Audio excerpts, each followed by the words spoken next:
boleh dimulai acaranya.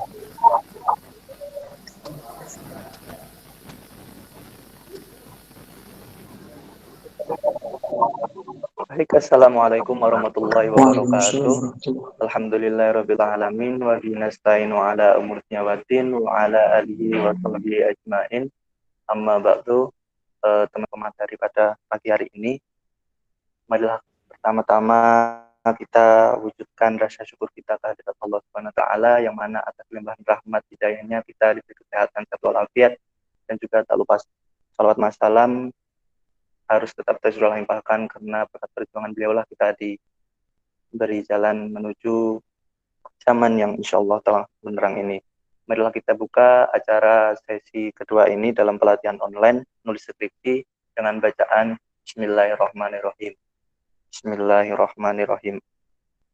Dalam kali ini skema pelatihan online nulis skripsi masih sama seperti kayak kemarin, yaitu dengan 2 materi, masing-masing pemateri diberikan waktu 30 menit dan 50 menit untuk sesi diskusi. Dalam kali ini ada 2 materi. Yang pertama yaitu persiapan ujian skripsi dan proses revisi, yang mana nantinya akan dipandu oleh Bapak Ragil Satya Wicaksana. Yang kedua yaitu manajemen penulisan skripsi dan etika komunikasi kepada dosen pembimbing, yang nantinya akan dipandu oleh Ibu Mutia.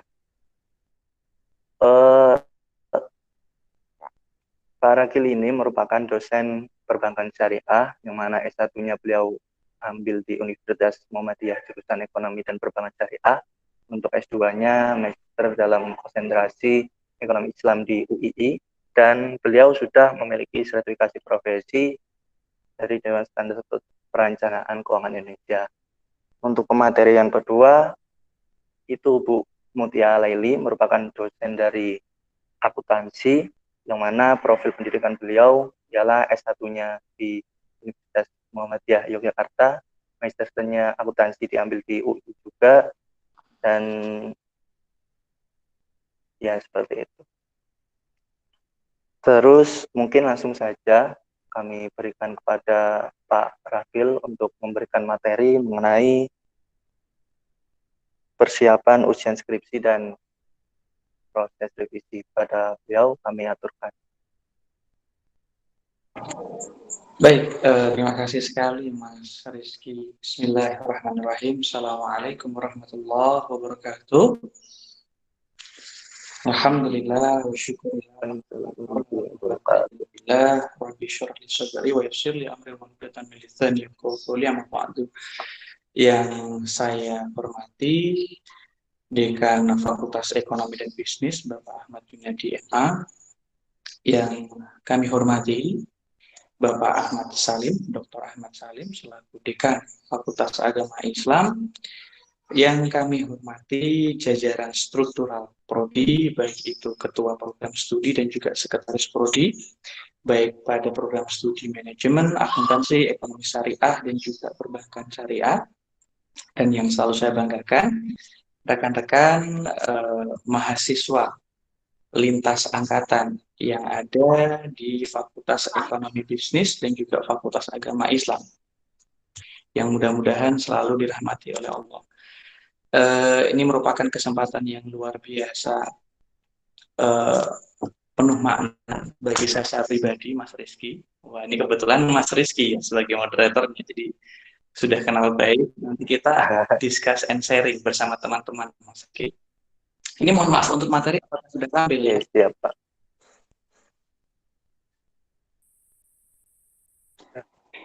Sudah muncul belum Mas Rizky? Oke ya. Sudah, Pak. Jadi rekan-rekan seluruh program studi dan angkatan yang ada di forum ini, insya Allah berkat kali ini. Jadi saya mendapatkan kesempatan luar biasa dari panitia, bahwa hari ini saya diminta untuk sharing bersama dengan teman-teman berkenaan tentang persiapan ujian skripsi dan proses revisi. Ya, ini penelitiannya belum jadi, ya kan, masih di awal-awal. nggak tahu mau pendadaran kapan, tapi sudah harus ada persiapan, gitu kan ya. Jadi kalau ditanya persiapannya apa Pak, ya minimal berdoa dulu lah ya. Bismillahirrahmanirrahim tadi kan kata Mas Rizky begitu. Dan yang terakhir kita akan mulai sampai proses revisi. Nah, ini belum jadi dan revisi aja gitu ya. Oke, kita lanjutkan. Nah, rekan-rekan yang saya banggakan dimanapun Anda berada, jadi kalau kita bicara tentang kronologi, bagaimana dunia pendidikan membentuk, melahirkan sarjana-sarjana muda, bukan pengangguran-pengangguran yang tidak ketara ya, tapi ini betul murni-murni sarjana ya, scholar gitu kan. Ya berawal dari proses ataupun aktivitas pembelajaran yang itu rutin kita lakukan. Rutin yang seperti apa, Pak? Ya, di sini kita akan belajar dan juga rajin membaca, kemudian kita juga menggali informasi baru dan kita bersyukur. Kenapa harus bersyukur? Karena kita ada di Universitas Alma-Ata. Dengan satu ideologinya kita adalah Alima'ata. Ya, artinya apa? Kita betul-betul menjadi pribadi yang berilmu dengan ciri khasnya apa? Based on empirical evidence. Kita selalu belajar berbasis pada bukti fisik yang empiris. Nah, ini yang perlu kita bangun cara pandang ini, bahwa kita belajar di Universitas Alma-Ata, kita mengilhami visi dan juga mungkin semboyan pendidikan di Alma-Ata, bahwa kita ini Alima'ata, ya, belajar meyakini bahwa ilmu itu sebagai alat bedah, kan gitu ya. Nah, sekarang gimana? Kita sudah belajar, kemudian lanjut ke depan teman-teman pasti akan mengalami proses bagaimana melakukan bimbingan. Bimbingan teman-teman juga harus ada dua proses. Yang pertama dengan dosen pembimbing akademik ataupun DPA. Ya, kemudian dilanjutkan dengan dosen pembimbing skripsi. Ini juga harus dipisahkan dan harus diketahui oleh teman-teman juga. Nah, setelah Anda belajar, Anda melakukan proses konsultasi, bimbingan, dan seterusnya, maka nanti akan muncul pada sesi ketiga di mana ada gambar berjabat tangan. Itulah rekognisi, itulah pengakuan. Ya, teman-teman akan bersama-sama dengan dosen pembimbing akademik, dengan dosen pembimbing skripsi untuk apa? Menyepakati bahwa saya punya gagasan, saya punya ide bahwa inilah judul yang akan saya ambil, inilah topik yang akan saya lakukan untuk penelitian saya, Pak ataupun Ibu. Oke, silakan dilanjutkan. Anda lanjutkan itu kemudian sampai pada gambar yang keempat, di mana mereka saling melakukan presentasi, itulah kalian nanti. Ya, proses di mana ada preparasi, ada persiapan untuk ujian skripsi. Pak, kenapa harus ada ujian skripsi? Karena itu perlu dipertanggungjawabkan. Ya, nanti ada metodenya, ada kemudian teknik-teknik khusus untuk teman-teman berhasil di dalam sesi itu. Pak, presentasi itu apakah pasti ada revisi? Jelas. Ya, sangat-sangat mustahil apabila teman-teman sudah melakukan ujian ataupun asesmen terkait skripsi dan tidak mendapati adanya perbaikan ataupun revisi. Ya, itu bisa dikatakan hanya mungkin 0,000 sekian persen yang memang tidak ada revisi. Dan yang terakhir, itulah gambar kita ke depan. Dan harapan dari teman-teman khususnya keluarga kalian, yaitu orang tua apa? Anda menggunakan toga, Anda menjadi seorang sarjana. Begitu ya? Ini kronologinya. Nah, ini menarik. Kalau teman-teman pernah membuka di salah satu sosial media Twitter, kemudian juga iseng-iseng deh ngetik gitu. Apa sih masalah utama ya dari ujian skripsi secara online itu? Ada loh di antara teman-teman itu yang ternyata ketika sudah waktunya untuk ujian online, ya ujian skripsi online, ketiduran. Ya, mungkin saking semangatnya dengan sistem kebut semalam, ya, mempelajari semuanya seakan-akan menjadi profesor di satu hari. Dan akhirnya apa? Waktunya ujian, bukannya terlambat, sudah ada di ruang meeting, tertidur. Nah, untuk itu judul dari saya adalah jangan terjadi pada diri Anda. Ya, seperti sekarang, ya, saya nggak tahu nih, teman-teman sudah ada 44 partisipan. Ini tidak ada yang diwakili orang tua ya, mudah-mudahan ya. Jadi semuanya datang, menyaksikan, kemudian mendengarkan secara langsung dan nanti terlibat dalam sebuah diskusi. Jadi jangan kemudian diwakilkan adik, ya, apalagi tetangga. Itu jangan sampai. Lanjut ya. Nah, Ini terkait presentasi skripsi. Ada aturannya, ada nomenklatur. Landasannya apa sih? Silakan nanti teman-teman pelajari terkait panduan penyusunan skripsi tahun 2020 sudah ada. Ini untuk Fakultas Ekonomi Bisnis yang tentunya Mas Rizky dan juga teman-teman yang ada di ESI dan juga PSI tidak perlu khawatir. Jadi adaptasinya sama. Apa? Prosedurnya itu hanya terdiri dari 4 elemen utama. Ya, dari A sampai dengan D. Dan teman-teman bisa membaca itu. Ya, bagaimana proses preparasi di awal, apa yang perlu disajikan, teman-teman bisa membaca itu. Jadi di PowerPoint itu nggak boleh sembarangan. Harus ada judul dan seterusnya, ada identitas, sampai kemudian pada kesimpulan. Bagaimana berpenampilan itu juga ada etikanya. Apa etikanya? Lihat di poin D, mahasiswa berpakaian formal. Wah, ya. Jangan kemudian sok-sokan ya, mending karena mental sultan pakai jeans gitu kan. Oh, jiwanya OOTD ya kan. Outfit of the day. Jadi harus pakai yang branded nggak boleh ya. Harus berpakaian yang formal dan seterusnya ya. Kemudian unsur penilaian skripsi. Ini juga teman-teman harus tahu. Ketika teman-teman sudah melaksanakan ujian skripsi itu bukan berarti penderitaan kalian sudah berakhir ya. Jadi saya memberikan term ataupun istilahnya adalah penderitaan. Kenapa begitu? Karena masih ada proses perjuangan yang harus dilakukan. Apa itu adalah revisi? Revisi diberikan 2 bulan. Kalau kita bicara pada nomenklatur, ya.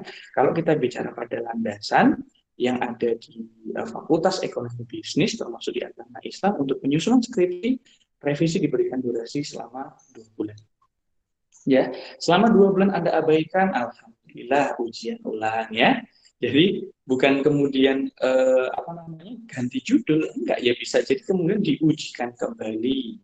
Nah, nanti bagaimana technically-nya secara teknik ya ini belum pernah terjadi sih, tapi kalau teman-teman mau mencoba ya. Kemudian yang kedua, ada 2 keputusan ketika kita berbicara tentang skripsi ini, Mas Rizky dan juga teman-teman yang lain, apa? Bahwa hasil dari skripsi itu bisa diterima, bisa kemudian di-rejection, bisa ditolak. Kalau diterima tidak ada masalah. Ya, biasanya diterima itu dengan beberapa kriteria, ada perbaikan dan seterusnya. Pak, bagaimana kalau hasilnya ditolak? Ini kasuistik, ya. Ini sesuatu yang tidak lazim. Tapi ini ada juga, ya. Kenapa? Ketika tingkat plagiarismenya itu tidak bisa ditoleransi, for example. Ya, jadi contohnya adalah tingkat similaritas, tingkat kesamaan dengan penelitian yang lain ternyata lebih dari 50%. Oh, mohon maaf, itu bisa jadi kemudian di-reject. Ya, itu ditolak. Nah, ketika ditolak bagaimana Pak? Dia harus menyusun kembali dan dia harus melakukan pengujian ulang. Nah, yang ketiga teman-teman harus bisa membaca ya secara sesama dan menghayati itu. Unsurnya cukup variatif.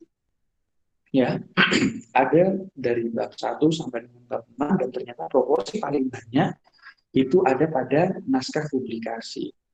Kenapa Pak di naskah publikasi itu lebih besar proporsinya? Dikarenakan itu merupakan ekstrak, ya, itu merupakan summarize, itu ringkasan dari keseluruhan halaman dari pertama sampai akhir hasil dari skripsi kalian atau penelitian kalian. Kenapa? Karena naskah publikasi itu sangat sederhana, cuma sekitar 15 sampai dengan 20 halaman. Jadi jangan sombong ya, mentang-mentang jiwanya adalah jiwa pembelajar, buat skripsi 400 halaman gitu kan, naskahnya kurang lebih separuhnya 200 halaman, nggak bisa. Ya, dari 400 halaman itu meskipun Anda bisa menggunakan kualitatif sekalipun, itu harus kemudian di-summarize, itu sampai dengan 15 ataupun maksimalnya 20 halaman. Itu poin penting untuk teman-teman ketahui. Nah, sudah sampai kita pada apa inti dari ujian skripsi. Ya, ujian skripsi saya berikan dengan simbolisasi warna biru. Itu untuk satu penanaman prinsip kita Al-Ma'arifah kan identiknya dengan warna biru seperti itu ya. Nah, yang paling atas ini yang paling pokok apa? Universalitas.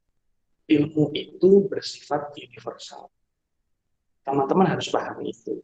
Kebenaran Al-Quran itu tidak hanya untuk Indonesia, tidak hanya untuk orang Muslim yang ada di Indonesia, tapi di seluruh dunia, di seluruh negara manapun, kebenaran Al-Quran itu sama. Penelitian juga begitu. Ya, penelitian juga sama. Penelitian itu punya dasar teori yang kebenarannya itu bisa dibuktikan di wilayah manapun.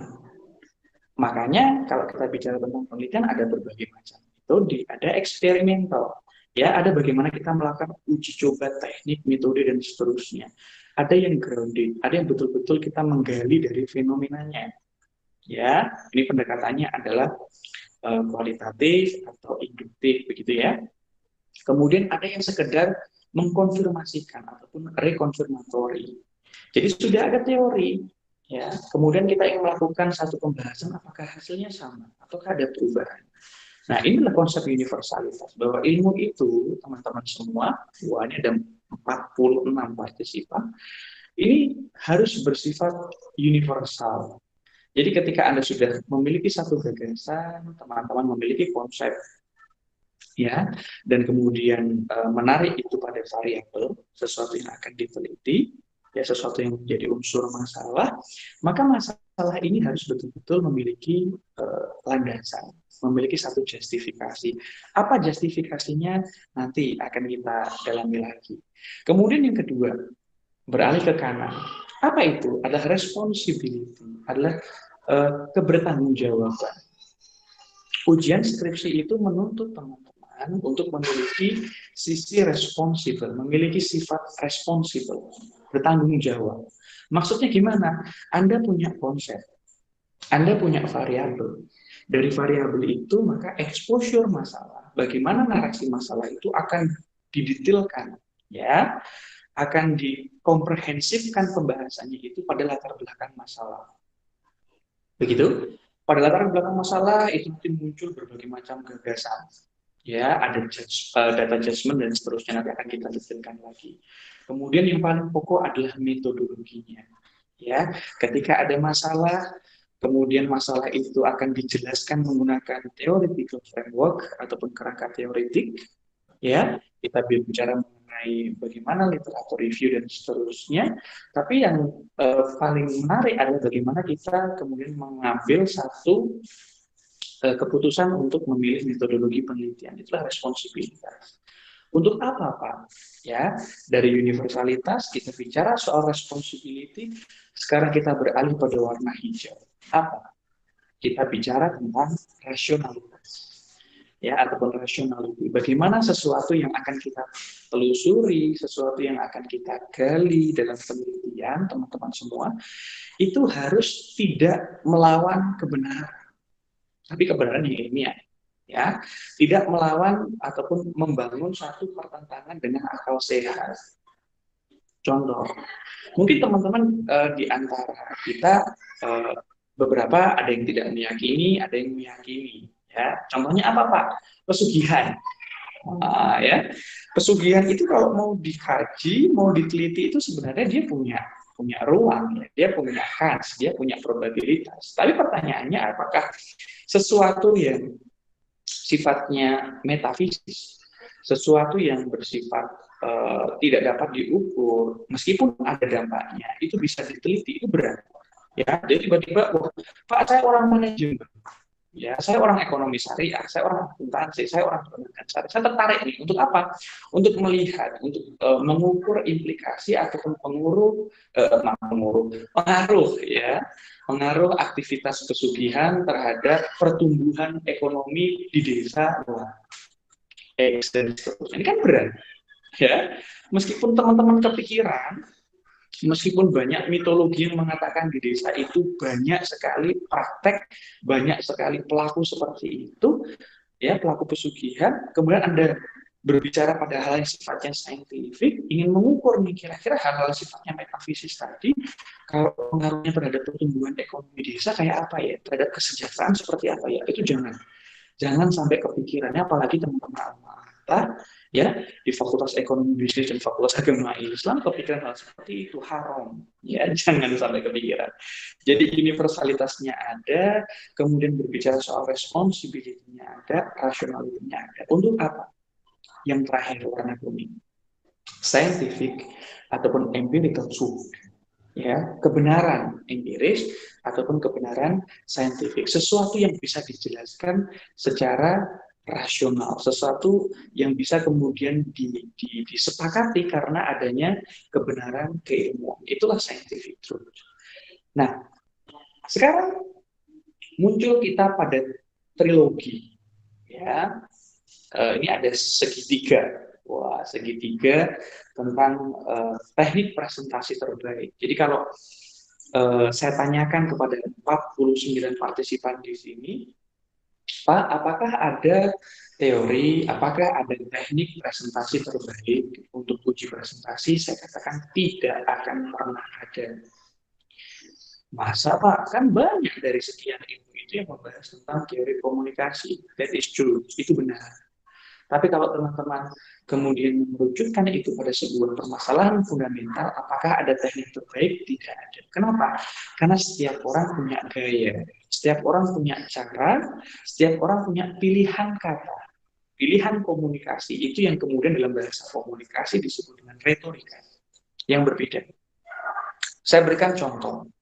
Sekarang kalau kita bicara tentang orang-orang yang cukup berpengaruh dan aktif di dunia ekonomi, sosial, atau bahkan politik, contoh ada Elon Musk, ya, itu pemilik dari Tesla, kemudian ada Jeff Bezos, kemudian pemilik Amazon, kita tahu Bill Gates, ya, pemilik Microsoft, Mark Zuckerberg, pemilik Instagram dan juga Facebook, apalagi Jack Ma, ya, terkait e-commerce, Alibaba, itu punya gaya, punya teknik yang berbeda, meskipun substansi yang dijelaskan adalah sama. Nah, ini yang ingin saya tekankan kepada teman-teman. Jangan memaksakan diri Anda untuk meniru, untuk mengimitasi teknik ataupun gaya presentasi dari seseorang yang akhirnya terkesan dipaksakan. Khususnya ketika teman-teman berbicara tentang presentasi hasil penelitian. Kemarin teman saya itu dapat nilai bagus, Pak. Teknik presentasinya seperti itu. Yaitu hanya sebagai salah satu parameter. Ya, itu hanya sebagai referensi aja. Kalau bisa, teman-teman itu memodifikasi dengan gayamu sendiri. Mentransformasikan itu dengan kesukaanmu sendiri. Akhirnya apa? Ketika kamu menyampaikan, kamu tidak akan terbebani. Kamu akan nyaman. Nah, ini yang paling pokok. Bagaimana Anda menciptakan ya, conformability, satu kenyamanan untuk melakukan presentasi. Saya berikan contoh. Penelitian, ya, berapapun halaman nanti yang akan Anda ciptakan, yang akan Anda susun, mau beratus-ratus, ya, mau berpuluh-puluh, pada prinsipnya itu hanya mengandung 4 elemen utama ini. Yang paling pokok itu yang ada di warna apa nih, coklat muda atau orange, terkait urgensi penelitian. Ya, jadi kalau teman-teman besok sudah maju tentang ujian presentasi, Anda sebagai seorang asersinya, Anda sebagai seorang peserta ujiannya, Anda harus sadar penelitian itu diawali dari pentingnya mengapa Anda memilih masalah tersebut. Ini kita bicara tentang variabel, ya, penelitian. Variabel penelitian itu kan sesuatu yang menjadi exposure, ya, fenomena apa yang kemudian melandasi, melatar belakangi adanya penelitian yang teman-teman lakukan. Itulah urgensi penelitian. Bahkan untuk tahap yang pertama, di warna yang teratas, banyak sekali teman-teman kita yang sebagai asersi tadi itu sudah kesulitan. Ditanya oleh pembimbing, penguji, begitu, ketua sidang, apa sih Mas, Mbak, urgensi penelitiannya? Pertanyaan pertamanya malah, urgensi itu apa? Wah, kan malah repot ya. Ditanyakan urgensi penelitiannya, malah balik tanya, Pak, urgensi itu apa? Mainmu kurang jago. Ya. Jadi lebih banyak lagi ditingkatkan literaturnya, referensinya, supaya apa? Term ataupun istilah-istilah akademik itu teman-teman sudah tidak kesulitan. Tadi ada exposure. Exposure itu apa? Paparan. Paparan masalahnya itu harus kelihatan. Ya, fenomena masalahnya harus jelas. Kemudian yang kedua, nah, yang paling penting dan warnanya biru lagi kayak Alma-Ata, apa? Data judgment.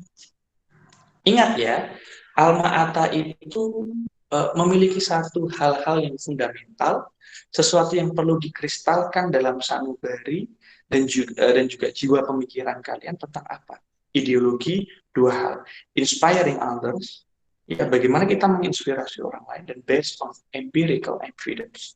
Ya, empirical evidence itu di sini. Bagaimana kita menggunakan data judgment. Data judgment itu terbagi menjadi 2. Ya, yang pertama adalah empirical data ataupun data empiris. Itu teman-teman bisa melihat dari hasil penelitian terdahulu.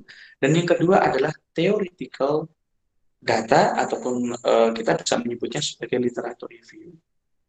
Nah, literatur review itu kan juga apa namanya penelitian terdahulu, Pak. Ya, tapi proposisinya berbeda. Maksudnya Pak, begini, kalau kita berbicara mengenai data empiris itu sesuatu yang terpublikasi berupa hasil olah. Hasil olah berarti itu sudah ada metodologi yang digunakan, itulah empirical data. Ya, tapi kalau apa namanya theoretical data, ini kita berbicara mengenai theoretical framework. Theoretical framework itu ada dua landscape-nya. Bisa menggunakan kerangka theoretical, kita bisa menggunakan kerangka konseptual. Ya, yuk mainnya dibuat lebih jauh. Jadi ada dua hal data judgment itu. Kalau teman-teman sudah punya urgensi penelitian, pentingnya kita melakukan penelitian itu, maka presentasi yang kedua adalah data judgment-nya apa. Ya, bagaimana data itu menjadi sebuah landasan bahwa ini menjadi penting karena adanya publikasi ini. Karena ada landasan teori seperti itu. Itu kenapa saya katakan universalitas itu menjadi komposisi yang paling pokok. Kemudian kita beralih ke warna yang kuning dulu. Apa? Differentiation ataupun suatu pembeda. Penelitian seperti yang saya katakan tadi jenisnya cukup banyak ya. Ada yang grounding ataupun fenomenologi. Ada juga yang kemudian penelitian yang sifatnya adalah rekonfirmatori. Maksudnya rekonfirmatori itu hanya sekedar mengkonfirmasikan ulang. Dulu Pak, di tahun sekian pernah ada penelitian dengan variabel seperti ini, saya melakukan penelitian ulang. Apakah hasilnya sama? Nah, itu adalah mereplikasi penelitian yang sudah ada. Boleh kok Pak seperti itu? Boleh, nggak ada masalah. Ya, prinsipnya apa? Di sini, di warna kuning, differentiation. Ada sesuatu yang membedakan. Kalau teman-teman berbicara banyak dengan para pembimbing, perbedaan itu biasanya akan diarahkan pada novelty, pada keterbaruannya seperti apa. Tapi kalau bagi saya, keterbaruan itu cukup banyak aspek yang bisa dipelajari. Tidak hanya teorinya aja, contoh tahun ataupun periode waktu itu sudah menjadi sesuatu yang baru. Ya, kedalaman dari teori itu sudah menjadi keterbaruan. Metodologi yang berbeda berubah, ada pendalaman dari sisi metopen ataupun metodologi penelitiannya itu juga menjadi satu keterbaruan ataupun novelty. Teman-teman, that is your option. Jadi itu opsi Anda dan silahkan Anda memilih itu. Dan nanti yang terakhir adalah pada yang warna merah, uniqueness. Ya, uniqueness-nya itu adalah sesuatu yang menarik dalam penelitian saudara. Ini menjadi sesuatu yang tidak lazim. Ketika Anda mengatakan, Pak, penelitian saya replikasi.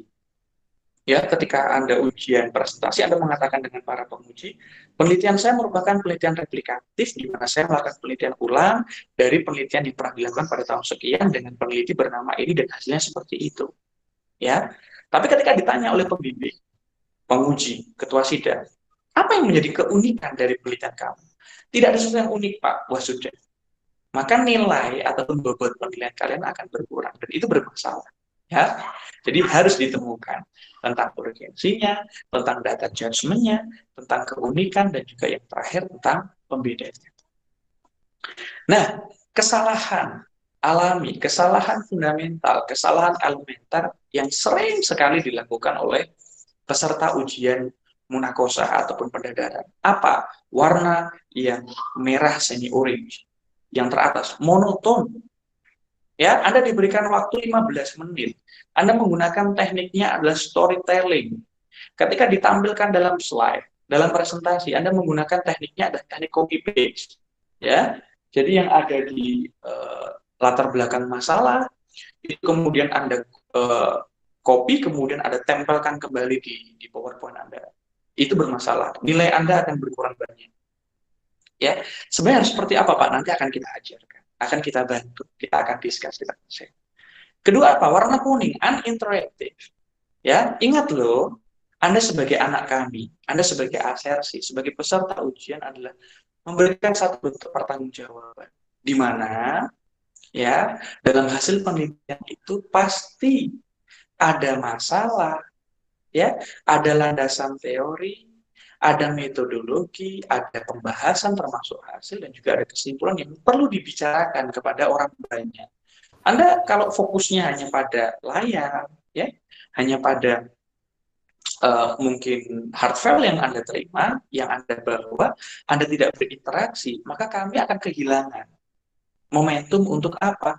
Untuk membangun satu engagement, ya, membangun satu keterikatan bahwa apa yang menjadi masalahmu adalah masalah saya, apa yang menjadi metodologimu adalah metodologi saya, apa yang menjadi hasilmu adalah temuan yang berharga untuk saya sebagai seorang penguji, harus ditemukan.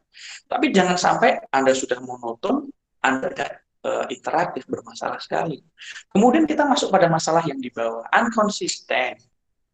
Ya, Anda tidak konsisten menjelaskan tentang latar belakang di awal, mengatakan ini bahwa proporsi masalahnya ada 4. Tapi ketika dikonfrontir dengan banyak pertanyaan, tiba-tiba Anda mengatakan, oh Pak, sebenarnya masalah saya bukan itu Pak, masalah saya cuma ini, turun jadi 2, ya kan? Sampai kemudian menjadi apa yang kita sebut dengan ambiguity. Ya, sesuatu yang bias. Kenapa? Karena di awal Anda mengatakan masalah, ketika kita kejar, ya, kita interogasi dalam sebuah sidang itu kan interogasi. Kita akan menelusuri betul, ini tenan kok metodologinya begitu. Ya, betul Pak, landasan masalahnya seperti teorinya begitu. Nah, ketika kita dalami itu ternyata tidak konsisten, maka Anda gagal. Ya, dan yang terakhir, hati-hati, ini berbicara soal moral, tentang uncredible, yang tidak dapat dipercaya. Akhirnya apa? Anda merekayasa itu, Anda memanipulasi data, Anda memanipulasi hasil, sehingga seakan-akan datanya seperti itu. Ini nggak boleh. Ya, dalam ujian presentasi, ini yang menjadi kesalahan alami, kesalahan mendasar dari peserta membuka usaha. Ya, ini menuju pada akhir pertemuan kita. Nah, inilah contoh pola presentasi yang menarik dan jarang sekali digunakan dalam ujian skripsi. Tapi teman-teman sebenarnya sudah mempelajari itu. Ya, namanya adalah mind mapping, ya, pemetaan dari gagasan. Saya berikan contoh, ya. Mungkin kursor saya bisa dilihat ya. Di sini di bulatan yang pertama berwarna hijau, Anda mungkin bisa memberikan satu satu atribut Anda tulis sebagai konsep.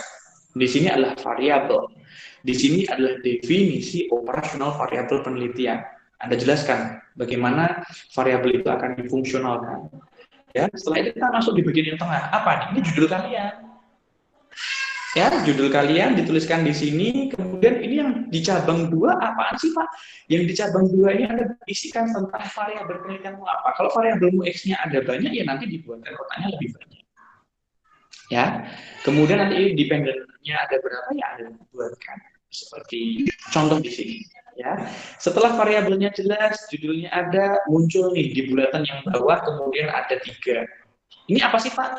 Anda bisa isikan ini sebagai rumusan masalah, ya. Rumusan masalah, kemudian di sini Pak ada kotak lagi, apa Anda buat ini sebagai theoretical framework. Kerangka teorinya apa? Dan di sini ada 1, 2, 3, ya, tabel sebelah kiri. Paling bawah, Anda bisa isi ini dengan kajian pustakanya, contoh penelitian mana, dan seterusnya. Wow, 1 halaman itu sudah menjadi satu manifestasi, menjadi satu perwakilan dari beratus-ratus halaman yang Anda buat. Menarik tuh? Anda harusnya bisa membuat itu. Di bawah ini lebih ilustratif lagi ya, contohnya juga pada prinsipnya sama, itu mind mapping. Nah sekarang, penutup. Namun bukan akhir dari sesi pembelajaran ini. Saya mengatakan the key factors to be successful and meaningful persons in the world, di dunia ini. Apa? Saya berikan warna hijau. Presentasi yang hebat pasti berisi konsep, ya, penyederhanaan. Jadi jangan sampai Anda besok membuat materi slide, materi PowerPoint, itu justru tidak menyederhanakan Anda, tapi mempersulit Anda. Maka Anda sebagai asersi, sebagai presentator, sebagai komunikator, Anda gagal. Karena Anda tidak bisa menciptakan sebuah penyederhanaan. Saya berikan satu kata-kata positif, satu kata-kata bijak, ya, dari seorang ilmuwan yang terkenal di abad 20. Yaitu Albert Einstein. Dia mengatakan seperti ini, ketika seseorang Tetapi Albert Einstein nggak bisa pakai bahasa Indonesia ya, ini cuma terjemahannya aja. Ya. Jadi Albert Einstein dalam bahasanya sendiri dan diterjemahkan dalam bahasa Indonesia dia mengatakan seseorang apabila menyajikan sesuatu ya dan tidak bisa menyederhanakan itu, maka sejatinya dia tidak memahami sepenuhnya. Ya, prinsipnya adalah ketika Anda merasa Anda memiliki pengetahuan yang penuh dari apa yang akan Anda presentasikan, maka seharusnya Anda bisa menciptakan penyederhanaan ataupun simplifikasi. Itulah poin yang pertama. Key faktor yang kedua apa? Dalam diri seorang presentator ataupun komunikator yang hebat, dia memiliki kesiapan, kegigihan untuk apa? Menerima penolakan. Jangan salah loh, ketika Anda presentasi nanti di ujian sidang, nggak mungkin para penguji mengatakan hebat, bagus, saya sepakat, nggak bisa. Namanya juga penguji, ya, examiner. Maka dia harus memberikan satu examine. Dia harus memberikan satu examining, pengujian. Pengujiannya apa? Dia akan mengkonfirmasi, dia akan memverifikasi apakah betul sesuatu yang Anda lakukan memang benar kalau kemudian kita kembalikan pada wilayah keilmuannya. Oke, kemudian yang ketiga, penolakan adalah sumber kekuatan terhebat, terbesar bagi manusia untuk terus belajar.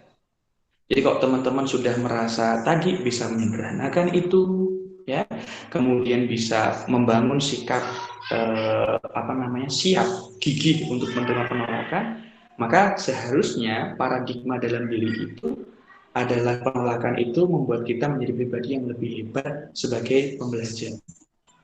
Ini yang harus ditanamkan. Doktrin ini yang harus kemudian dihayati oleh teman-teman yang ada pada forum ini.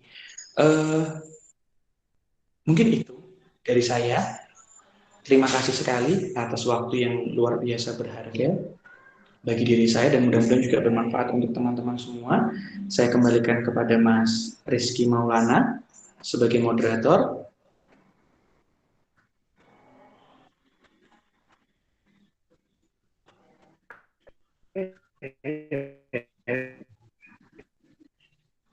Oke, terima kasih atas segala ilmunya Pak Ragil. Untuk teman-teman semuanya, mungkin kalau ada yang ingin menanyakan, dicatat terlebih dahulu, ditulis, nanti diajukan ke siapa. Untuk selanjutnya, kita akan beralih ke materi yang kedua, yaitu mengenai manajemen penulisan skripsi dan etika berkomunikasi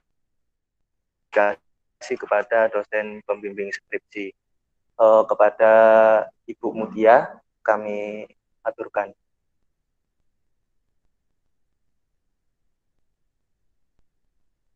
Apa Bu Mutia sudah bergabung? Oke. Sudah Bu Mutia Terima kasih moderator, terima kasih Mas Rizky. Ya. Oke, suara saya jelas? Sudah jelas, Bu. Jelas? Oke. Nggak putus-putus ya? Oke. Sebentar, saya share screen dulu.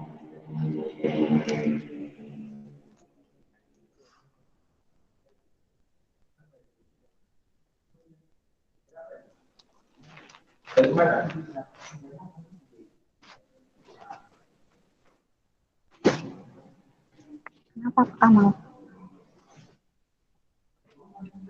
Oke, teman-teman semuanya, sambil menunggu share screen, Ibu buka. Assalamualaikum warahmatullahi wabarakatuh. Waalaikumsalam warahmatullahi wabarakatuh. Oke, apa kabar semuanya? Lama nggak berjumpa ya kita ya. Apa kabar semuanya? Kok ini nggak ada suaranya? Pada tidur ya? Ditinggal ya? Baik semua Bu. Baik, kalau misalnya saya minta diaktifin kameranya bisa nggak? Bisa. Coba diaktifin kameranya satu-satu. Saya mau lihat mukanya. Masih pada on apa enggak sih sebenarnya? Tadi kan Pak Ragil dengan panjang lebar sudah menjelaskan dengan sangat baik mengenai materinya? Ditinggal apa enggak nih sama kalian? Enggak, Bu. Enggak, Bu. Mukanya, kameranya. Masih on. Enggak, Bu. Enggak ya, benar ya, serius ya, enggak ditinggal ya. Karena tadi presentasi dari Pak Ragil sungguh-sungguh sangat bermanfaat banget buat kalian besok menuju pendedaran atau ujian skripsi dan beserta revisi-revisinya. Tapi teman-teman yang harus kalian pahami untuk menuju ke pendedaran atau ujian skripsi sampai ke revisi, satu hal yang harus kalian kerjakan. Apa tahu nggak?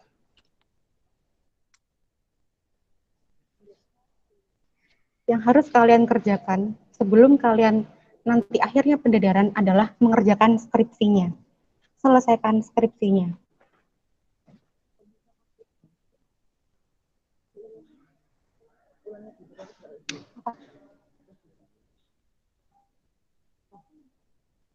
Sarah, sudah muncul belum materinya? Sudah muncul ya.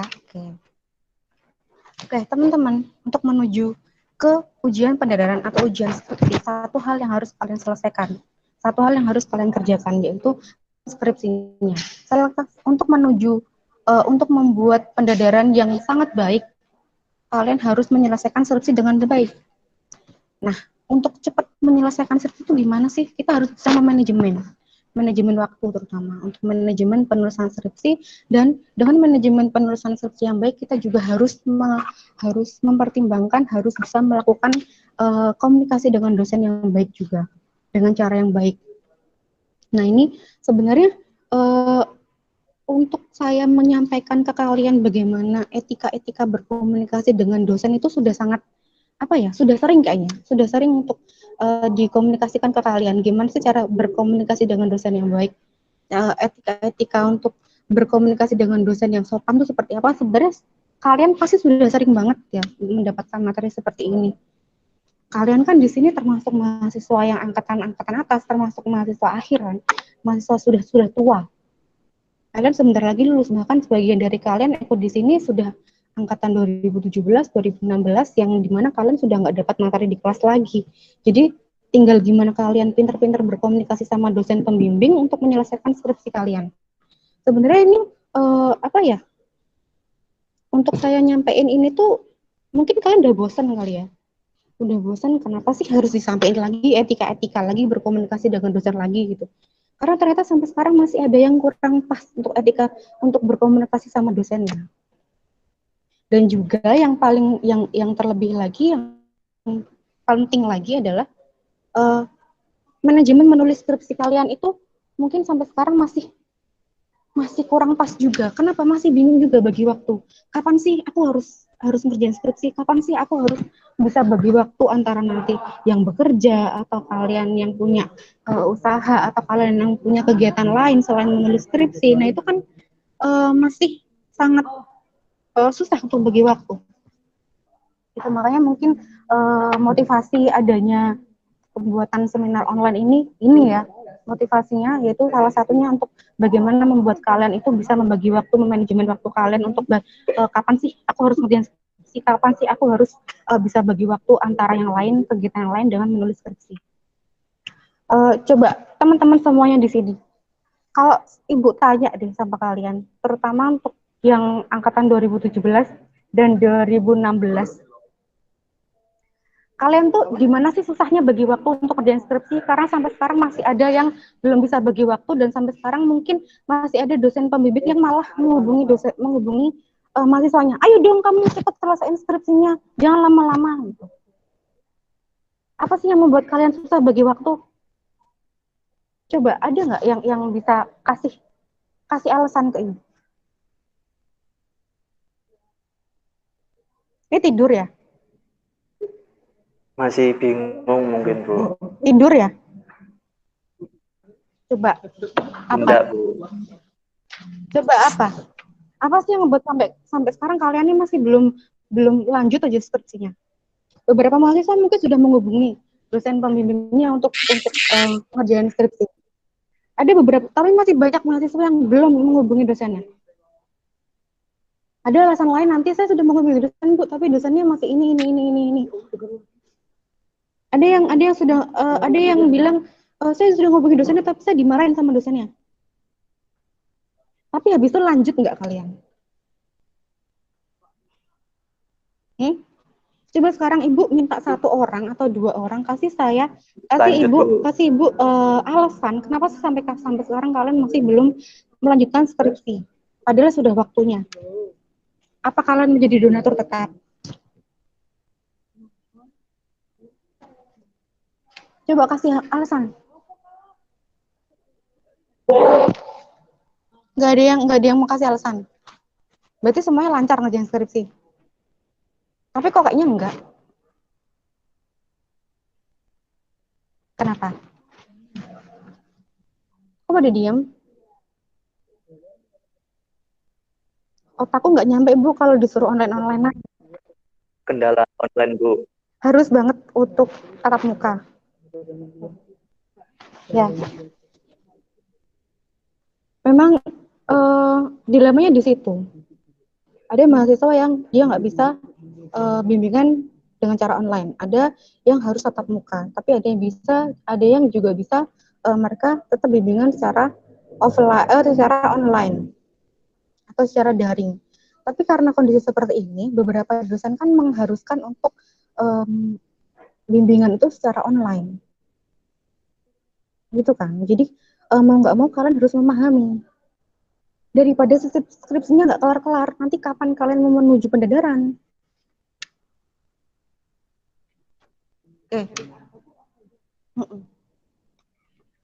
Oke.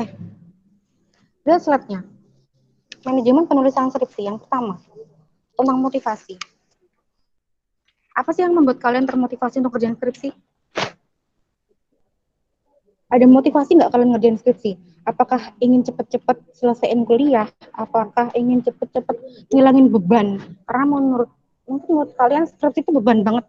Pengen cepet-cepet dikerjain biar cepet-cepet kelar, nggak ada yang gandoli, nggak ada yang ngejar-ngejar, nggak ada yang ngawe-ngawe terus.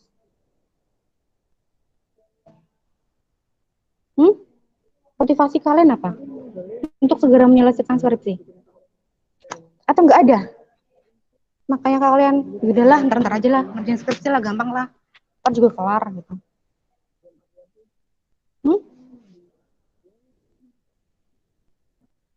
Ada nggak motivasinya? Pengen cepet lulus, iya. Pengen cepet lulus, pasti. Yang lain nggak ada motivasi apa-apa? Kenapa pada diem? Dia pada tidur apa gimana? Nggak jadi donatur tetap, Bu. Hah? Biar nggak jadi donatur tetap. Kenapa? Nah. Ada yang lain? Ini yang jawab malah 2018. 2017 sama 2016 mana sih? Pengen lulus 3,5 tahun aja, Bu. Nah. Ingin segera menyelesaikan tanggung jawab ke orang tua nggak? Kalian ngerasa nggak? Ini tuh membebani orang tua nggak? Iya, itu.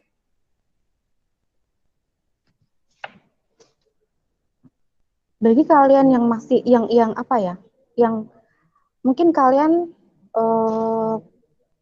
masih jadi tanggungan orang tua, pasti sekarang pengen banget untuk segera menyelesaikan skripsi biar terlepas dari tanggungan orang tua. Biar orang tua nih biar kalian tuh tanggung jawab ke orang tuanya segera selesai gitu loh. Satu tanggung jawab kalian selesai. Ya nggak?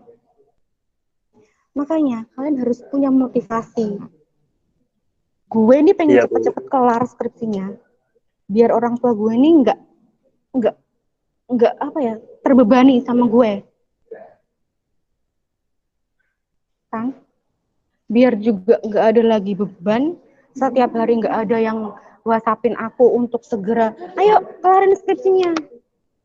Malah ada beberapa dosen yang ngejar-ngejar mahasiswa. Aduh, nggak banget itu kalau sampai dosennya ngejar-ngejar mahasiswa.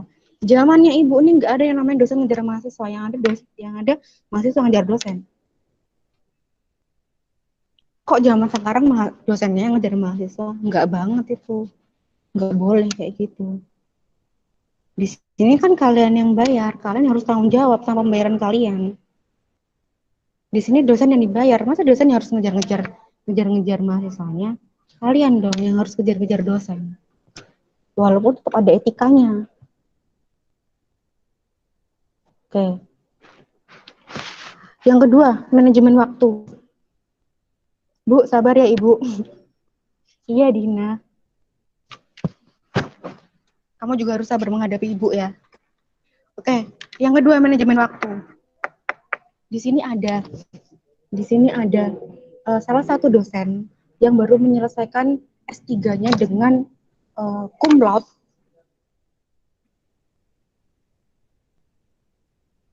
Cum laude nilainya tinggi, bahkan hampir sempurna, nyaris sempurna, dan bisa menyelesaikan dengan waktu yang cepat.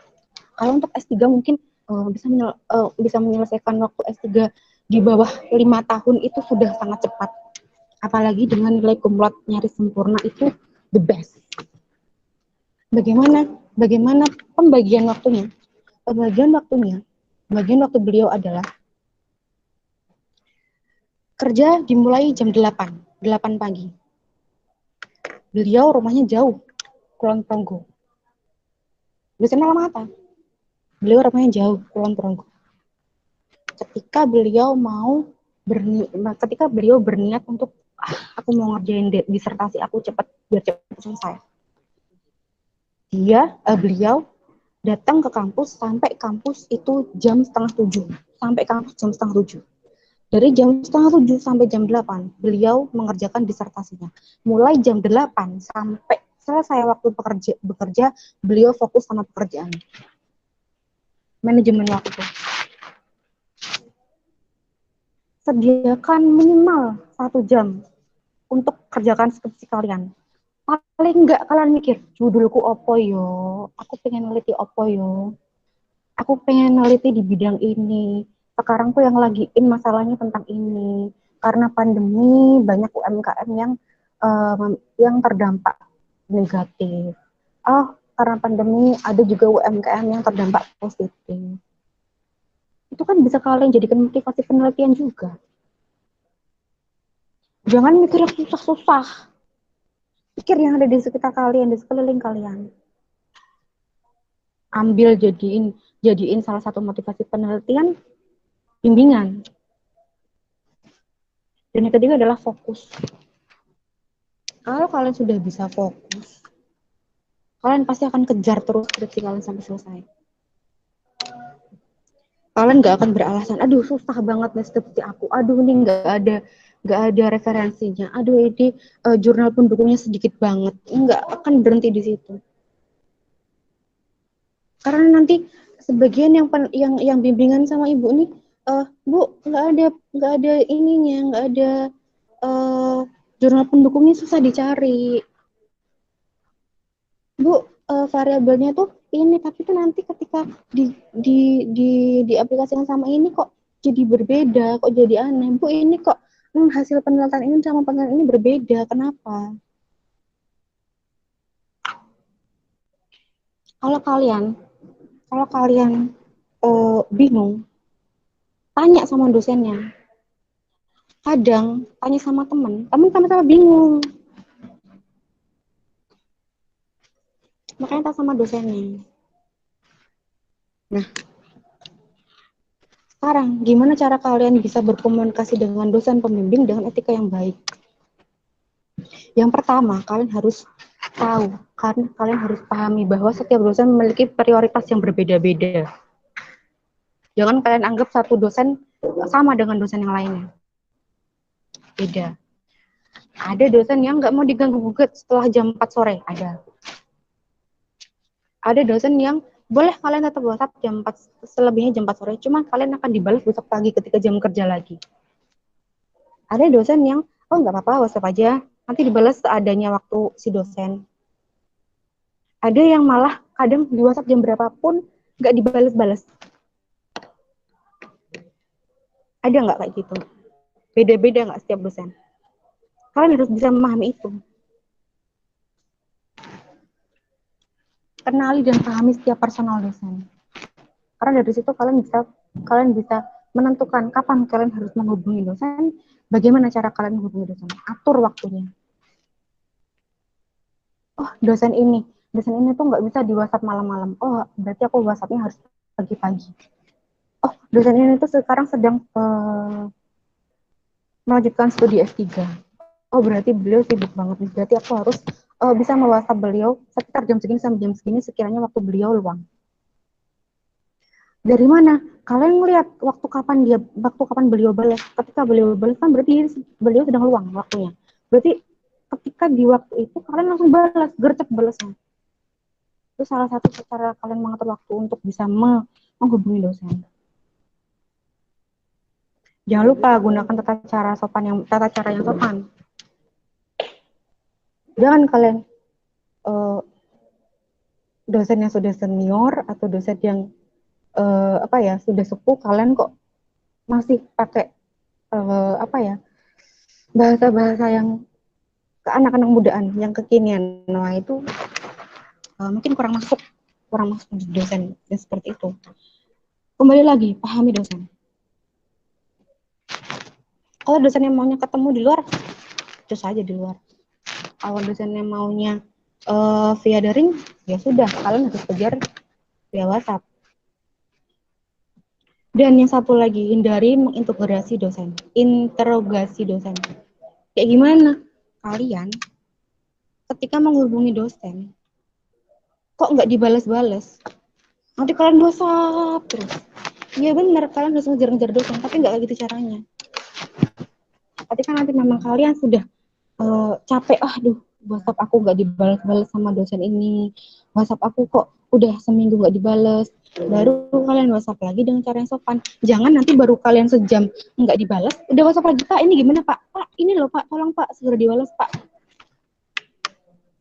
Nanti jadinya kalian ujung-ujungnya artinya tidak memahami setiap personal dosen. Karena balik lagi, dosen punya prioritas yang berbeda-beda. Ada hal yang harus mereka kerjakan duluan. Gitu. Masih ada yang kurang paham tentang ini? Kalian kayaknya, kalau kalian ini sudah paham betul gimana caranya menghubungi dosen. Sebenarnya Ibu tidak perlu lagi. Sebenarnya Ibu nggak perlu lagi untuk menyampaikan ini. Tapi terkadang masih ada dosen yang ini anaknya mahasiswa nih, WhatsApp jam segini ngejar-ngejar lagi. Wow.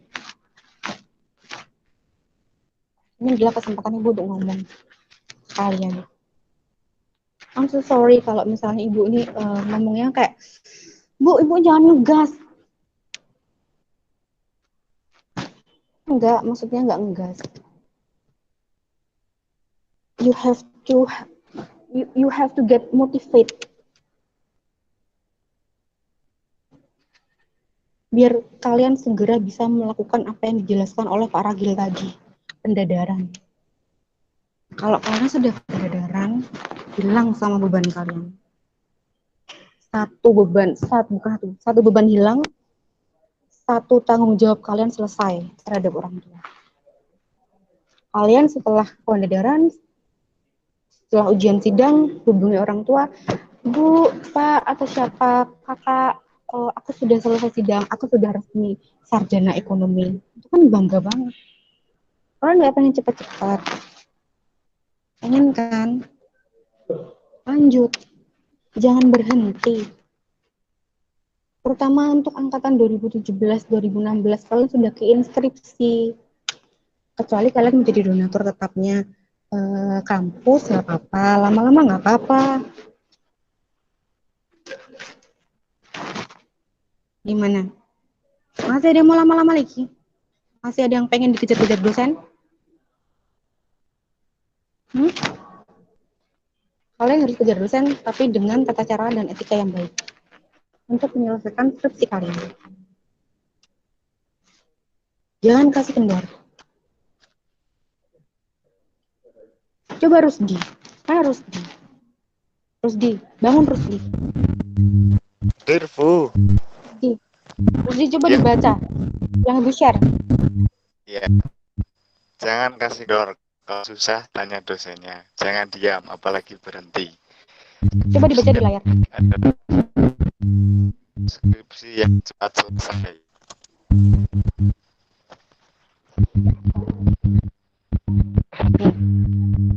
Cukup paham? Cukup paham ya sama? Jangan kasih kendor.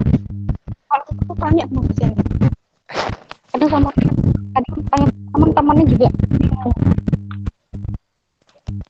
Tanya sama dosen. Jangan diem, apalagi berhenti.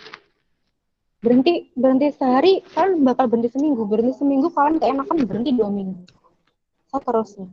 Karena skripsi yang baik itu skripsi yang selesai. Kalau udah dapet judul, nggak sayang kalau cuma dapet judul doang, nggak pengen lanjut bab 1. Udah dapet bab 1, lanjut bab 2. Lanjut bab 2, lanjut bab 3. Konsultasi ke dosennya, ACC, kalian uji proposal. Selesai uji proposal, lanjut penelitiannya. Selesai penelitian, lanjut bab 4, bab 5, bab 6, daftar pendadaran selesai, kalian SP, yudisium, wisuda. Kayaknya gampang banget ya kalau diomongin ya. Tapi sebenarnya kalau kalian bisa mengejar itu cepat. Dulu Ibu skripsinya cuman 5 bulan. September selesai KKN, selesai magang. Mulai dari September, Oktober, November, Desember, Januari. No. September mulai skripsi. September, Oktober, November, Desember. Dengar, Desember selesai pendadaran.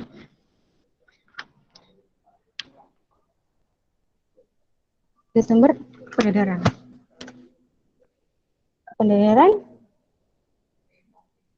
Selesai SE. Januari yudisium, Februari wisuda. Dengan data yang ribuan, dan waktu itu sempat salah data karena Ibu pakainya cross section. Ibu sempat salah data ribuan, kerjain skripsi sama dibantuin sama teman-teman sampai pagi di Marco Milk Jalan Wates itu sama teman-teman sampai pagi. Sempat salah, padahal paginya jam 7 bimbingan. Karena dosen Ibu dulu harus bimbingan setiap hari Selasa dan Kamis jam 7 pagi di kampus. Kadang-kadang jam setengah 7 dosennya sudah minta hadir karena jam 7 baru mulai kuliah. Ibu harus menemui beliau kadang jam 7 atau jam setengah 7 nemuin di kampus. Waktu itu sempat salah data, ngerjain sampai pagi, balik jam 3 pagi sampai rumah. Cuman istirahat sebentar, jam 5 sudah harus siap-siap berangkat ke kampus lagi dengan bentukan yang kayak gitu. Sempat banget dulu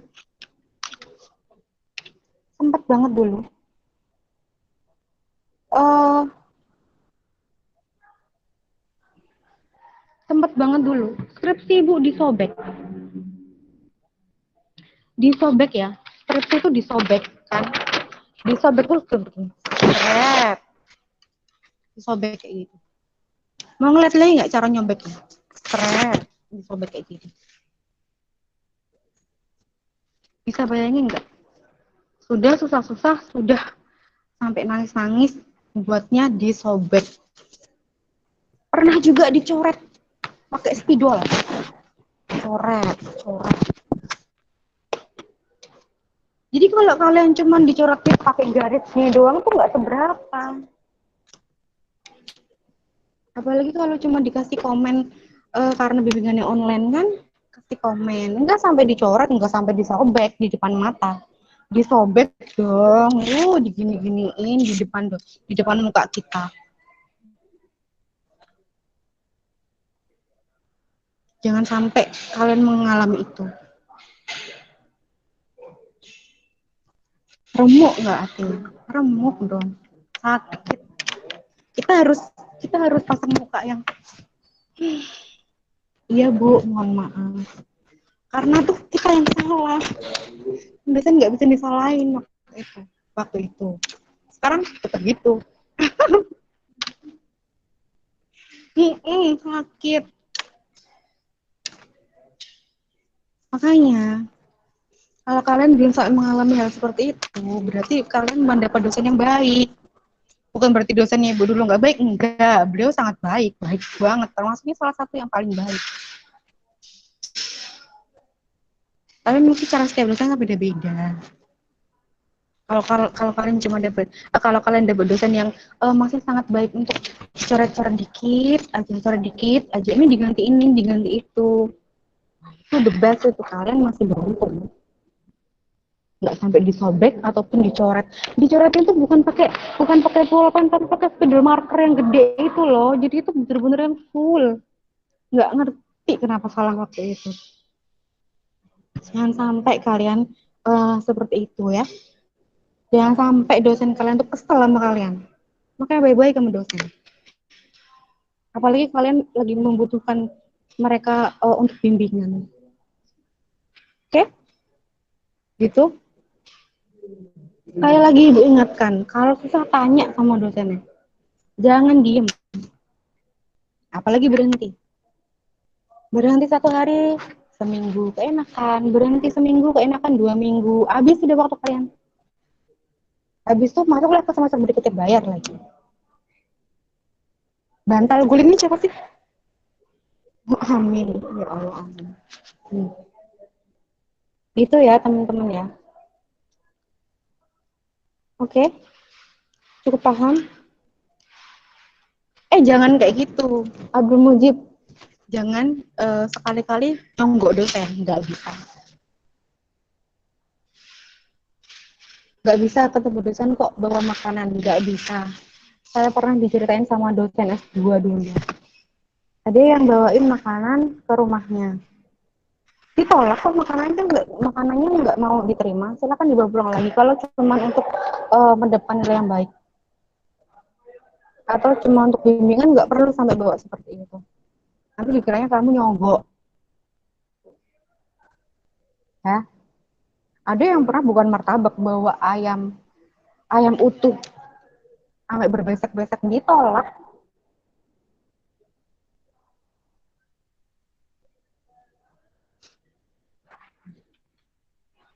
Oke, teman-teman semuanya. Itu yang Ibu Ibu ingin sampaikan sama kalian. Anti Bashar. Jodoh lagi. Udah. Itu yang ingin Ibu sampaikan sama kalian.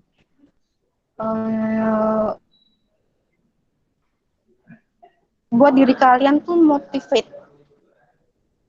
Fight. Jangan karena sekalinya susah ngerasain cari judul, terus kalian nggak lanjut gitu. Itu jangan sampai kalian membuang-buang waktu. Nanti teman-teman yang udah sampai sini, kalian ternyata belum. Kalian teman-temannya sudah sampai bab 3, kalian judul pun belum dapat, masih bingung. Ya, segera buat judul, konsultasikan ke DPA, diusahakan untuk ACC. Gimana caranya biar bisa cepat ACC? Kalian jelaskan ke dosen. Ketika kalian sudah mendapatkan suatu judul, kalian sudah, aku fix banget sama judul ini, aku udah klik banget sama judul ini. Kalian cari jurnal pendukungnya, kalian cari artikel-artikel pendukungnya, referensi-referensinya, buat seyakin mungkin. Jadi ketika nanti kalian konsultasi sama DPA kalian pasti akan bertanya, apa motivasimu untuk meneliti penelitian ini? Kenapa kamu memilih tema ini? Kalian harus bisa menjelaskan seyakin mungkin sama DPA. Ini Bu, saya mau meneliti penelitian ini karena saat ini sedang dalam kondisi seperti ini menyebabkan A, B, C, D, E. Buat dosen kalian yakin dengan apa yang sudah kalian pilih. Ketika kalian sudah bisa meyakinkan dosen, oke, ini mahasiswa sudah sangat memahami sama materi yang dipilihnya. Dosen akan, oke, lanjut. Oke, seperti itu. Pahami tema yang kalian pilih. sampaikan ke DPA, buat DPA menjadi yakin, lalu insya Allah akan segera di ACC, lanjut ke tahap-tahap berikutnya. Sudah dikode sama Pak Kamal. Oke, itu yang ingin Ibu sampaikan. Jangan lama-lama lah, jangan lama-lama buat kalian. Jangan jadi donatur tetap di sini ya. Cepet-cepet kalian ya, cepet-cepet lulus.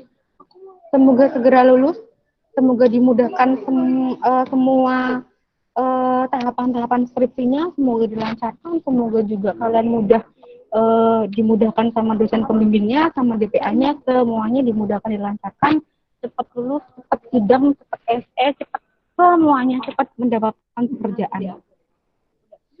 Oke, teman-teman, terima kasih atas perhatiannya. Mohon maaf kalau misalnya Ibu banyak sekali salah kata, ngegas di awal tadi. I'm so sorry, tapi ini untuk give you motivate agar kalian bisa cepet-cepet lulus.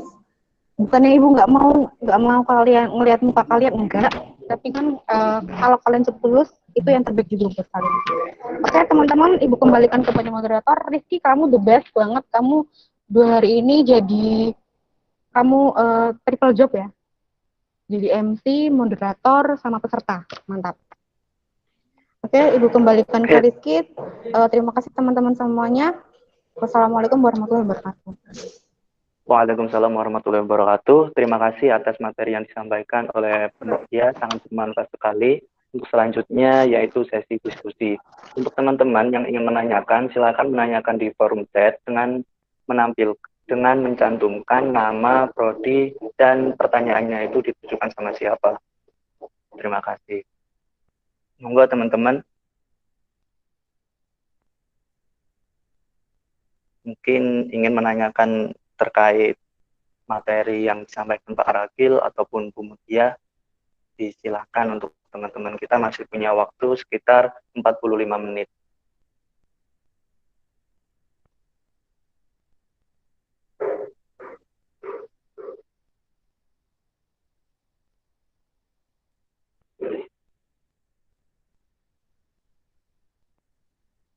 Apakah ada?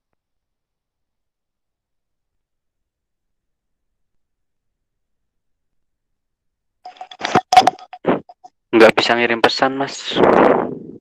Nggak bisa ngetik. Disampaikan langsung. Ya udah, Bashar Ahmad langsung disampaikan. Kepencet.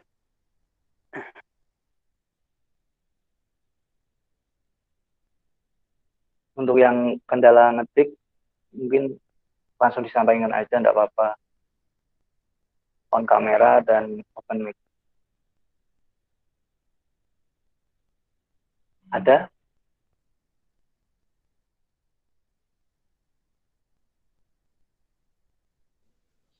Nggak ada yang tanya, kayaknya udah jelas semua ya.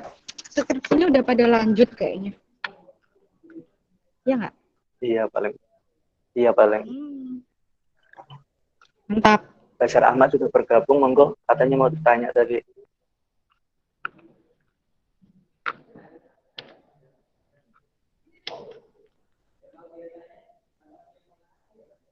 Apa?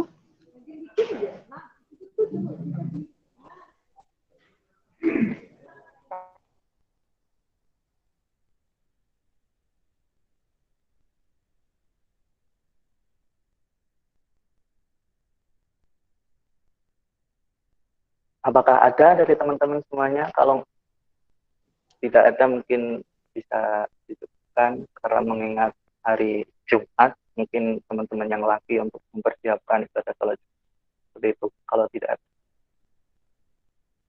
Oh, ada.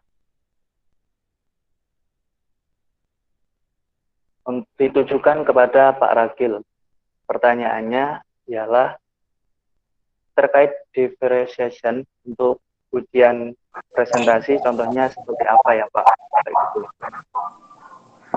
Baik, Mas Rizky, terima kasih sekali untuk pertanyaan yang sudah dibacakan. Ini dari Mbak Nur Farida ya. Terkait diferensiasi untuk ujian presentasi.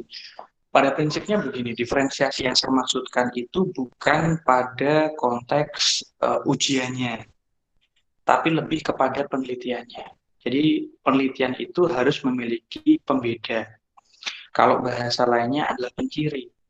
Jadi kalau Rizky punya topik tentang manajemen pemasaran, saya juga punya penelitian tentang manajemen pemasaran.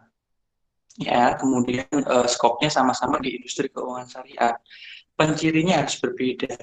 Ya, maksudnya gimana Pak? Mungkin teori pemasaran yang digunakan oleh Mas Rizky ini untuk kategori perbankan, sedangkan saya itu untuk mikro, lembaga keuangan mikro syariah seperti koperasi dan lain hal. Nah, ini contoh pembedanya, contoh diferensiasi yang dibangun dalam penelitian itu, Mbak Nur Farida. Jadi bukan pada ujian presentasinya ya, kalau ujiannya, Pak pembedanya gimana? Ya kalau cuma sekedar ujiannya dibedakan, jelas itu berbeda. Ya, karena apa? Seperti yang saya katakan tadi, setiap dosen, setiap peserta ujian itu memiliki karakteristik yang khas.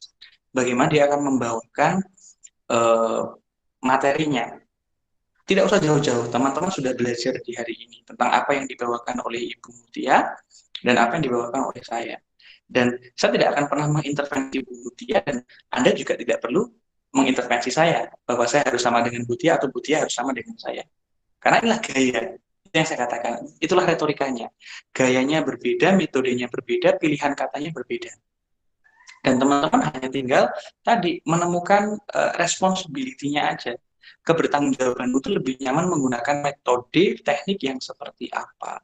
Nah, itu yang teman-teman perlu kuasai.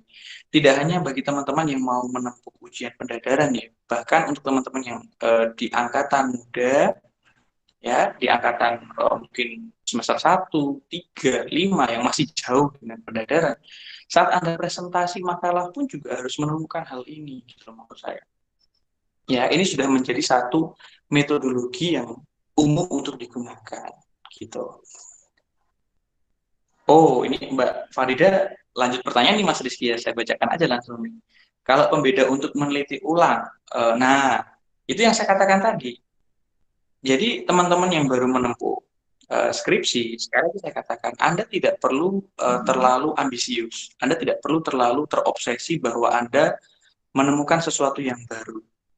Ya, nggak perlu, karena Anda bukan seorang dokter. Ingat, dan tolong betul-betul diinternalisasikan dalam diri Anda. Anda tidak perlu menemukan sesuatu yang terbarukan. Teori baru tidak bisa. Karena apa? Kapasitas Anda, ya, kemampuan ataupun kapabilitas saudara ataupun saudari ini masuk pada kacamata mengkonfirmasi ulang terkait teori-teori yang sudah ada. Pak, saya nggak mau, saya kan orang yang jenius gitu ya, saya ingin menciptakan teori saya sendiri. Silahkan Anda segera selesaikan S2, ambil doktoral. Anda boleh membuat teori Anda sendiri di situ. Ya, jadi kapasitas ataupun kita bicara tentang segmen sarjana itu cukup mereplikasi aja penelitian yang sudah ada buat keterbaruannya. Keterbaruan ataupun pembeda yang saya maksudkan sederhana sekali. Mungkin metodologi penelitiannya yang berbeda, kedalaman dari landasan teori yang berbeda, periode waktu pelaksanaannya yang berbeda, begitu, termasuk objek maupun subjek yang diteliti berbeda. Seperti yang saya katakan tadi, Mbak Nur. Ya, Mbak Farida ataupun Mbak Nur. Mas Rizky sama-sama manajemen pemasaran dengan saya. Mas Rizky untuk levelnya adalah perbankan, saya untuk level koperasi syariah.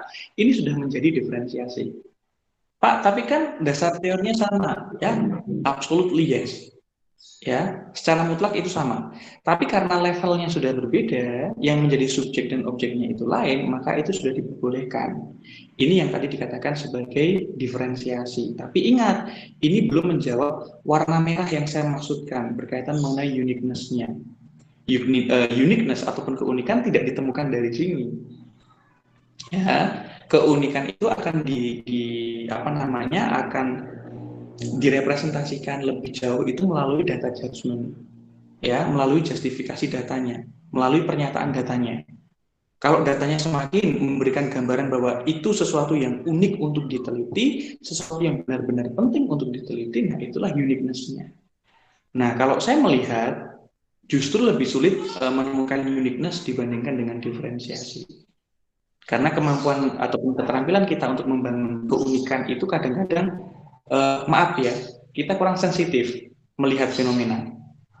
Sebagai contoh begini deh, kalau teman-teman saksikan ya, saat ini kan sedang gencar-gencarnya pemerintah memberikan stimulus ataupun subsidi hampir di semua lapisan, ya, BLT di semua lapisan, baik pelaku UMKM dan seterusnya. Nah, uniqueness-nya gimana? Uniqueness-nya ini contoh, saya melihat dari sisi efektivitasnya. Apakah penerima bansos itu tepat sasaran ataukah tidak? Itu keunikan yang saya temukan. Nanti Mas Rizky melihat fenomena yang sama, Pak, saya tidak melihat itu. Saya melihat kenapa nominalnya kecil, kenapa nominalnya besar. Sudah berbeda, inilah keunikan. Nah, ini akan dikembalikan kepada sensoring, ya, bagaimana peneliti itu membangun sensornya sendiri. Kayak gitu. Dan ini yang harus dicari, Mbak Nur Farida. Ya, mungkin itu Mas Rizky dan juga teman-teman yang lain. Oke, terima kasih atas jawabannya Pak Ragil. Mungkin dari teman-teman semuanya ada lagi yang perlu ditanyakan. Persilakan untuk menanyakan seperti itu.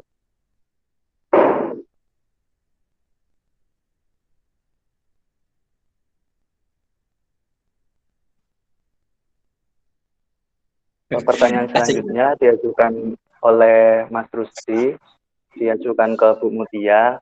Bu, minta tipsnya dong agar jaga mood untuk selalu istiqomah dan semangat mengerjakan skripsi. Kepada Ibu Mutia.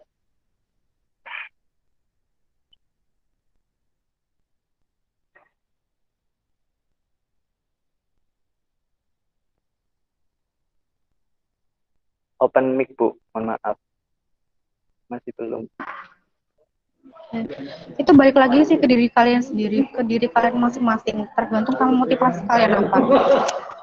Aku mau cepet-cepet kerjaan skripsi nih, biar nggak ada lagi beban dalam hidupku tentang skripsi. Biar cepet-cepet juga aku mau undang orang tua aku ke wisuda, aku mau cepet-cepet ngerjain skripsi. Mau tak selesaiin, aku mau cepet-cepet ngejar dosenku. Balik lagi ke diri kamu, Rusdi, ke diri kalian. Kalian bisa jaga mood. Sebenarnya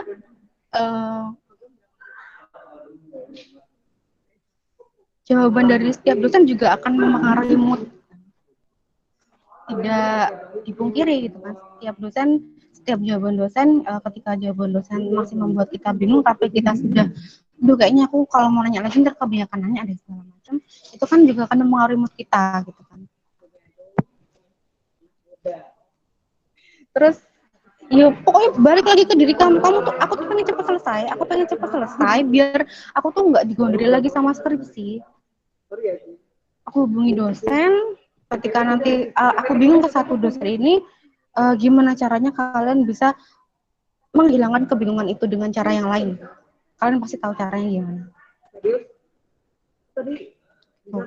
Terus solusi untuk mahasiswa dari Erik Ortega. Solusi buat mahasiswa yang udah WA dosen tapi nggak dibalas-balas, misal WA tanggal 25 dibalas tanggal 2. Apakah mahasiswa tersebut harus WA setiap tanggal 2 aja?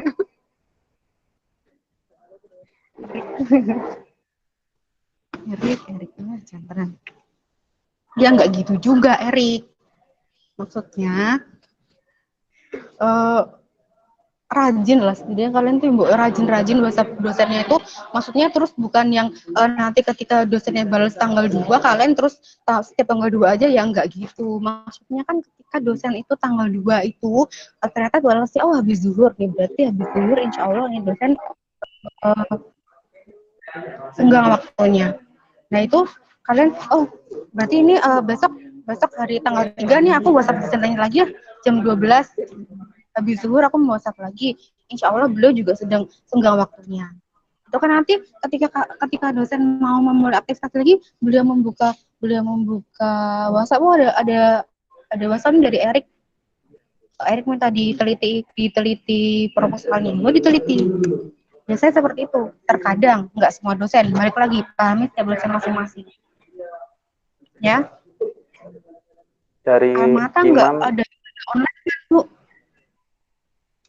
Ya nggak tahu ya, kita lihat besok kayak gimana ya, tergantung dengan situasi dan kondisi mendatang seperti apa. Semoga besok wisudanya nggak online, jadi kalian bisa mengundang orang tua kalian untuk melihat kalian proses wisuda dipindah kali tuganya dari kanan ke kiri, ya kan, dari imam. Assalamualaikum warahmatullahi wabarakatuh. Solusi juga Bu buat mahasiswa yang dosennya suka jengkel terhadap masalah. Kenapa kalian nanya kayak gini sih? Ya udah. Solusi buat mahasiswa yang dosennya suka jengkel. Berarti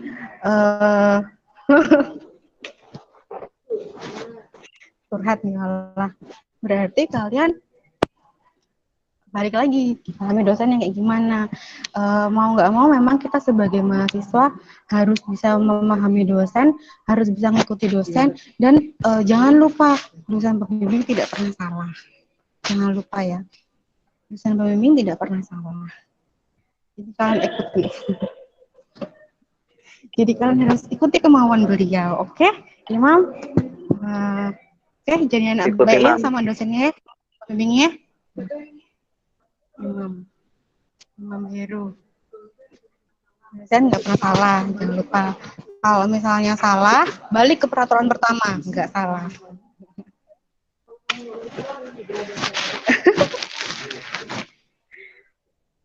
Begitu ya.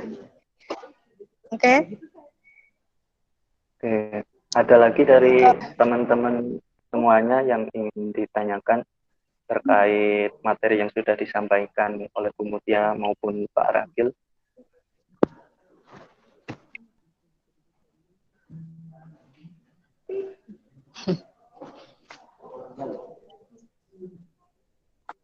Ada lagi enggak?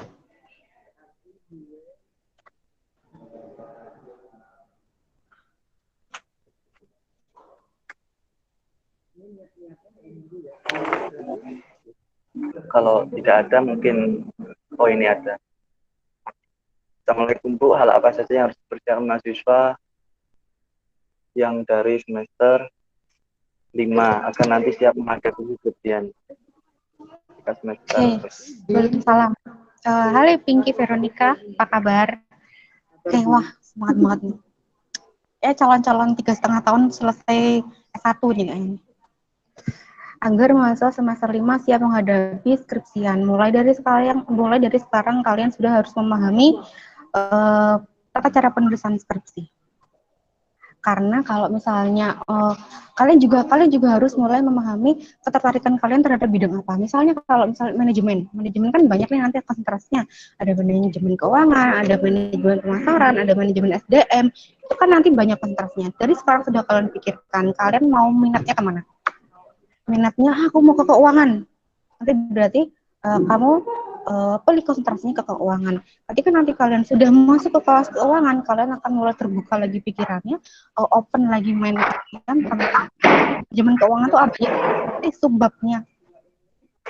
Tuh, ketika kalian masuk ke manajemen SDM, nanti ada lagi sebab-sebabnya. Akan menjurus ke tema-tema yang lebih spesifik. Itu akan membuat kalian lebih, oh kayaknya nanti aku tertarik nih di bidang ini. Moga-moga nanti ketika tahun berikutnya ketika aku wiswayahe skripsian, tema ini masih hangat karena harus kalian ketahui beberapa tema itu dinamis, jadi setiap waktu akan berbeda. Ada masanya dia itu hangat, ada masanya dia sudah nggak hangat lagi gitu. Untuk mahasiswa yang lain juga akuntansi, ESJ, PSG yang sekarang masih semester 5, masih belum keinskripsian, mulai pahami kalian nih minatnya di bidang apa sih. Kalau yang akuntansi, aku nih kayaknya pengennya ke audit nih. Berarti nanti kamu mulai pahami audit itu bidangnya apa aja. Oh, aku kayaknya pengen ke forensik. Cari bidang forensik itu apa aja. Oh, investigasi. Ya, nanti ada yang lain tentang pemeriksaan ada. Oh, nanti aku pengennya tentang ESG pengennya tentang zakat. Pahami tentang zakat apa aja. Kalau kalian sudah mulai kalian sudah pengen banget nih skripsian, cari jurnal-jurnal tentang zakat, cari jurnal-jurnal tentang manajemen dan akuntansi dari sekarang. Itu akan membuat kalian open minded tentang nanti skripsian di masa mendatang. Kalian akan lebih mudah menghadapinya. Kalian sudah terkonsep, oh nanti aku mau ngambil tema ini, aku mau konsentrasi ke sini, aku mau cari di bidang ini, cari penelitian, bukan cari masalah, tapi cari isu-isu terhangat di saat itu. Gitu. Itu. Oke, Pinky dan teman-teman yang lain. Semoga Iya, untuk terima kalian semua kasih. yang semester yang angkatan 2017 dan 2016, Ibu doakan semoga kalian diberi kelancaran untuk semua mengerjakan skripsinya, kelancaran, kemudahan untuk ngerjain skripsi, kelancaran dan kemudahan juga untuk berkomunikasi sama dosen, kelancaran kemudahan untuk menulisnya. Jangan lupa minta doa orang tua, bener kata Pak Didin. Jangan lupa minta doa orang tua. Minta doa untuk orang tua kalian untuk, Bu, Pak, doain ya biar skripsinya cepetan, biar skripsinya lancar, biar cepet selesai. Untuk kalian semester 5, untuk kalian yang masih belum ambil skripsi, semoga kalian juga dibukakan hati kalian untuk biar aku mau cepet skripsian, aku mau selesai 3,5 tahun aja, aku mau cepet-cepet lulus, aku mau cepet wisuda. Dan jangan sampai ya teman-teman yang 2017, 2016 keselip sama adik kalian. Nanti yang wisuda adik-adik kalian dulu deh. Kasihan deh kalian. Ya. Oke, teman-teman. Gitu, siap. Oke, terima kasih atas yang Ibu sampaikan. Untuk teman-teman semuanya, untuk keperluan dokumentasi, diharapkan teman-teman semuanya untuk open kamera terlebih dahulu, nanti akan di-screenshot oleh Pak Kamal. Teman-teman semuanya, untuk open kamera untuk keperluan dokumentasi, belum kita akhiri.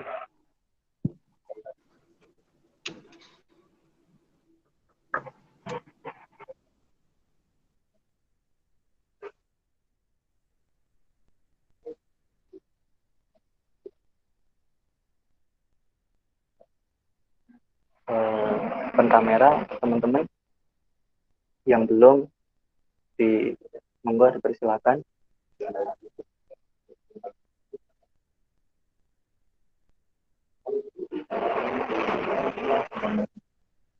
Gimana Pak Kamal, sudah apa belum?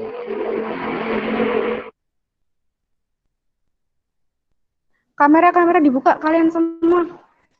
Ayo nggak pakai jilbab, Gak usah cuci muka, nggak apa-apa. Yang Baru bangun tidur ya. Ayo.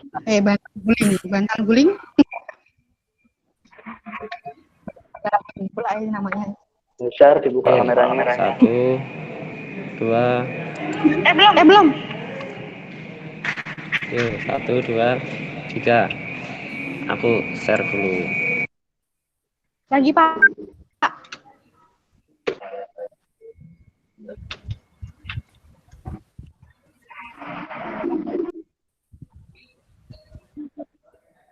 Udah, Pak.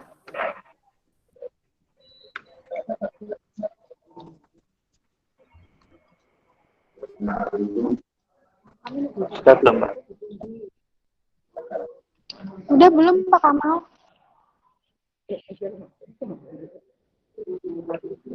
Pak Kamal open mic enggak? Kedengeran.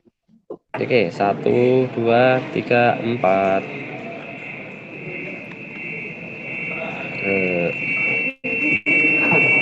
Bentar. Lagi dong. Pada open kamera? Open kamera, yang lain open kamera aja, nggak usah open mic. Bu. 1, 2, belum mandi.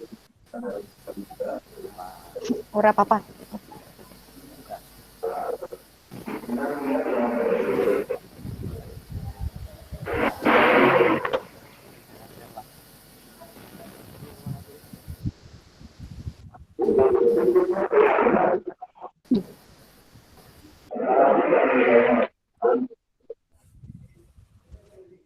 Belum ya? Sudah belum, Pak? Oke, sudah. Terima kasih.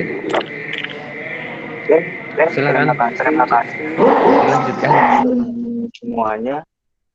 Terima kasih juga kepada Fakultas Ekonomi Bisnis yang sudah memfasilitasi untuk pelatihan penulisan skripsi ini, dan juga terima kasih banyak kepada materi baik di sesi 1 maupun di sesi 2 dan juga tak lupa para dosen dan juga teman-teman semuanya. Semoga hal apa saja yang kita peroleh bisa bermanfaat buat keberlangsungan kita menggarap diskusi ataupun bermanfaat yang lain. Saya pribadi mengucapkan mohon maaf sebesarnya apabila ada kekeliruan dalam salah penggunaan salah kata dan juga penyampaian. Marilah kita tutup acara penulisan skripsi ini dengan pembacaan Alhamdulillah dan dilanjutkan wal asri. Alhamdulillahirabbil alamin. Bismillahirrahmanirrahim. Inna nabiyyi husn ila alladziina aamanu wa 'amilus shalihati wa tawasaw bis sabr. Sekian dari kami, kurang lebihnya mohon maaf. Wassalamualaikum warahmatullahi wabarakatuh. Tetap semangat. Waalaikumsalam warahmatullahi wabarakatuh. Waalaikumsalam warahmatullahi wabarakatuh. Makasih Kak. Waalaikumsalam, makasih Adik. Waalaikumsalam warahmatullahi wabarakatuh. Salam Negan. Kakak adik.